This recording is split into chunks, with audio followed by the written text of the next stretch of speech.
ଯେତେବେଳେ ଆମର ଅପରେସନ୍ ହେଲା ପୁରା 8 ଘଣ୍ଟାର ଅପରେସନ୍ ତ କେହି ନଥାନ୍ତି। ମୁଁ ସବୁ କାମ ସାରିକି ନିଜେ ଗଲି, ମାନେ ଯେଉଁଦିନ ଆଡ଼ମିସନ୍ ହେଲା ସବୁ ବିଲ୍ ଫିଲ୍ ଆଣିଲି, ସବୁ ଡିପୋଜିଟ୍ କଲି, ତାପରେ ଆସିଲି, ତାପରେ ପୁଣି ଯାଇ ମୁଁ ଆଡ଼ମିସନ୍ ହେଲି। ତାଙ୍କ ଆଡ଼ମିସନ୍ ପରେ ମାନେ କେତେ ବଡ଼ ଦୁଃଖ କଷ୍ଟ, ମାନେ ବୋଧେ କାହା ଜୀବନରେ ଭଗବାନଙ୍କୁ ଡାକୁଛି ନ ଆସୁ।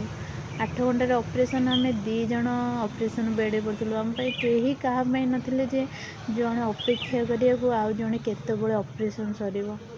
ମାନେ ଏତେ କଷ୍ଟ ସେ ଦିନ, 2 ଜଣ ହିଁ ବେହୋସ୍। ମୁଁ ଆଗ ଯାଇଥିଲି 7ଟାରେ, ତାପରେ ସିଏ ଗଲେ ମୋ ଘଣ୍ଟେ ପରେ। ମୁଁ ଆଉ ଜାଣିନି କ'ଣ ହେଇଛି, କିନ୍ତୁ ମୋର ପୁରା ସେ ଦିନଟା ହିଁ ଆସିନଥିଲା ହୋସ୍ ଭଲାରେ। ରାତିକି ବୋଧେ ଟିକେ ଟିକେ ହୋସ୍, ମାନେ ଖାଲି ଆଖି ଖୋଲୁଥାଏ ପୁଣି ନିଶାରେ ପୁଣି ଶୋଇପଡ଼ୁଥାଏ। କିନ୍ତୁ ତାଙ୍କର ସଡନ୍ ଆସିଯାଇଥିଲା ଅପରେସନ୍ ପରେ।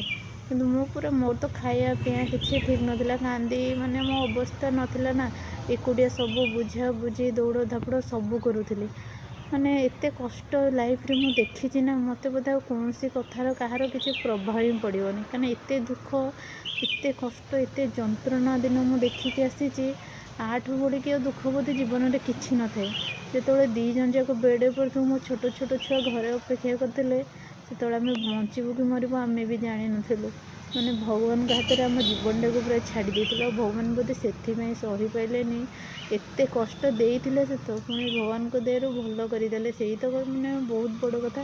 କିନ୍ତୁ ବହୁତ କଷ୍ଟ ସହିଛି, ଏତେ କଷ୍ଟ ମୁଁ ଠାକୁରଙ୍କୁ ଡାକୁଛି କାହା ଜୀବନ, ମୋର ଯିଏ ଖରାପ ବି ଚିନ୍ତା କରୁଛି, ଭଗବାନ ତା ଜୀବନରେ ବି ଏମିତି ଦୁଃଖ ନ ଆଣନ୍ତୁ, କାହିଁକିନା ସହିପାରିବନି, ଏତେ ଅସହ୍ୟ ଯନ୍ତ୍ରଣା ସେ ଥିଲା।